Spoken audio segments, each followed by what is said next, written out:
उत्तराखंड का जोशीमठ दरक रहा है। पहाड़ धंसने से कई मकान रहने लायक नहीं रह गए। लोग अपने परिवार समेत राहत शिविरों में आसरा लेने को मजबूर हैं। रात में आने वाली पहाड़ खिसकने की आवाज से लोग दहशत में हैं। शासन, प्रशासन, आला अधिकारियों से लेकर मुख्यमंत्री तक हालात का जायजा लेने पहुंच गए। प्रधानमंत्री भी हालात पर बारीकी से नजर बनाए हुए हैं। लेकिन क्या जोशीमठ में रहने वाले लोगों की दुविधा का कोई समाधान निकल पाएगा? और अगर समाधान निकला भी तो क्या जोशीमठ बच पाएगा? और यही सवाल आज सबसे ज्यादा महत्वपूर्ण है, क्योंकि इंसानों को सुरक्षित निकालने के साथ साथ मकान दुकान तो बसा लिए जाएंगे, लेकिन उस शहर को कैसे बचाया जाएगा जो धीरे धीरे पाताल की ओर खिसकता जा रहा है?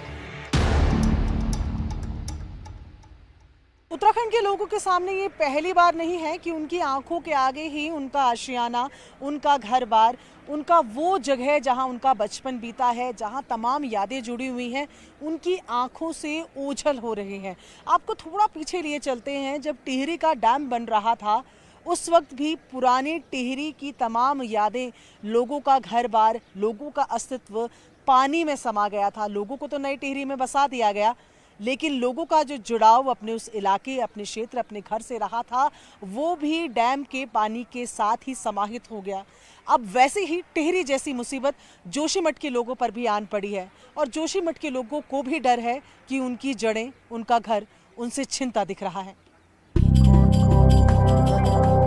लेकिन आज जोशीमठ पर छाया खतरा क्या पिछले कुछ महीनों की लापरवाही का नतीजा है, या फिर हम लोगों की अनदेखी की वजह से ही आज ये शहर अपना अस्तित्व खोने की कगार पर पहुंच गया है?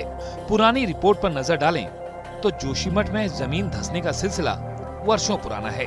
1976 में आई मिश्रा रिपोर्ट में भी इस बात का जिक्र है, लेकिन अनदेखी, लापरवाही इस कदर हावी रही कि अब सब कुछ हवा होने को तैयार है। हवाई दावों, खोखले वादों और कागजों पर होती कार्रवाई अब जोशीमठ के लोगों पर भारी पड़ रही है।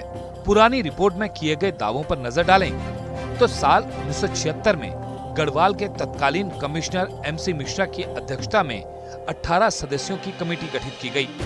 इस कमेटी ने अपनी रिपोर्ट में बताया कि जोशीमठ धीरे धीरे धंस रहा है। साथ ही रिपोर्ट में सुझाव दिया गया कि अगर शहर को बचाना है तो प्रभावित इलाकों में पेड़ लगाने का काम तेजी से किया जाए।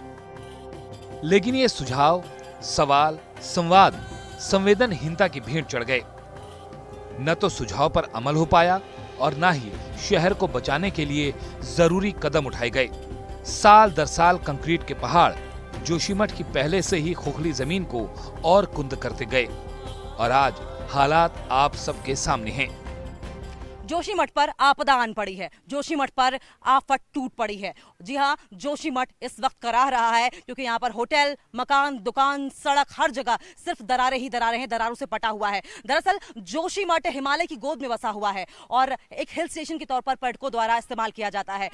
हर हिल स्टेशन की अपनी एक क्षमता होती है, आबादी की क्षमता होती है, और क्योंकि जिस तरीके से ये पर्यटन स्थल के तौर पर इस्तेमाल किया जाता है, यहाँ पर होटल्स का निर्माण होता चला गया। होटल्स के निर्माण होते ही यहाँ पर पर्यटक जो हैं वो आने शुरू हो गए, और पर्यटकों के आने के से यहाँ पर जो व्यवसाय है वो फलता फूलता चला गया, जिससे कि यहाँ पर लोगों को रोजगार मिलने लगा, और रोजगार मिलने की वजह से यहाँ की आबादी लगातार बढ़ती चली गई। लेकिन ये तस्वीरें जो आप देख रहे हैं, दरअसल आप देखिए किस तरीके से पूरा का पूरा जोशीमठ जो है वो इस वक्त कंक्रीट के जंगल में तब्दील हो चुका है। और जब आबादी बढ़ाई जाती है, जब कंस्ट्रक्शन होता है, तो साफ तौर पर खुदाई की जाती है, ब्लास्टिंग की जाती है, क्योंकि पत्थर यहाँ पर बहुत हैं। ऐसे में जो पहाड़ हैं वो कमजोर हो रहे हैं, और ये भी एक बहुत बड़ी वजह मानी जा रही है इस आपदा के पीछे की।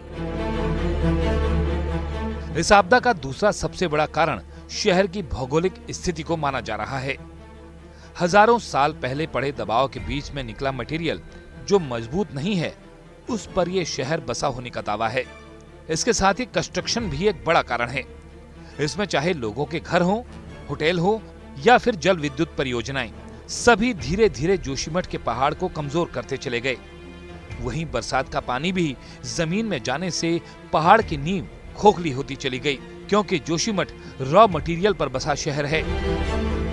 जोशीमठ चट्टानों पर बसा हुआ है। इस तरीके की संरचना है कि यहाँ पर कुछ उगता ही नहीं, और ये भी कारण है कि जैसे ही बारिशें होती हैं या किसी भी तरीके के पानी का रिसाव होता है, ड्रेनेज सिस्टम ना होने की वजह से जमीन खोखली होती जाती है, ये पानी यहीं रिस कर रह जाता है। देखिए कितने बड़े बड़े चट्टानों पर ये जोशीमठ का जो पूरा शहर है ये बसा हुआ है, और ये कारण है वेजिटेशन यहाँ पर नहीं होती, यहाँ पर बहुत ज्यादा पेड़ पौधे देखने को नहीं मिलते, बर्फबारी यहाँ पर होती है, और यही मूल तरह से अगर बोला जाए, और उसके ऊपर जिस तरीके से खेती बाड़ी नहीं है, पेड़ रोकने के लिए कुछ यहाँ पर नहीं है, सॉइल इरोजन होता है, और ये कारण भी है कि ड्रेनेज सिस्टम ना होने की वजह से भी नींव जो है वो लगातार खोखली होती गई।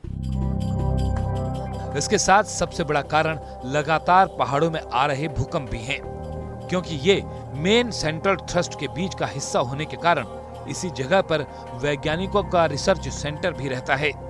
भूकंप इसी सेंट्रल थ्रस्ट के नीचे ही सबसे ज्यादा आते हैं, लेकिन इतने खतरे के बावजूद शहर को बचाने के लिए कुछ नहीं किया गया, और आज लोगों के सामने जान माल घर परिवार का संकट तो है ही, आने वाले दिनों में क्या होगा, क्या करेंगे, क्या खाएंगे, इसकी चिंता भी लोगों को खाई जा रही है।